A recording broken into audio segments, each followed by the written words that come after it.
шлаушанын сатып и жаңа биогумусын сатып па? Мен қазір биогумустыкын бизнесін яғмай қоя салайын, шлаушанның бизнесін яғып берейін. Допустим, 1 январь күні сатып алды. 4 ай, ровно 4 айда сатып болады ол. Мысалы, 100 мың теңгеге, 120 мың теңгеге сатып алсын, 4 айда 1 миллион 200 мың теңгеге сатады.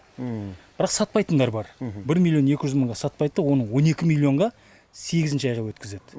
Ровно 8 айда ол 12 миллион теңгелік товарды сатады.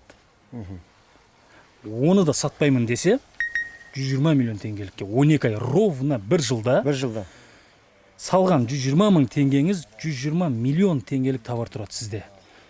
1 жылда? Иә, 1 жылда. Оған кететін жаңа гөң минимальный расход ол.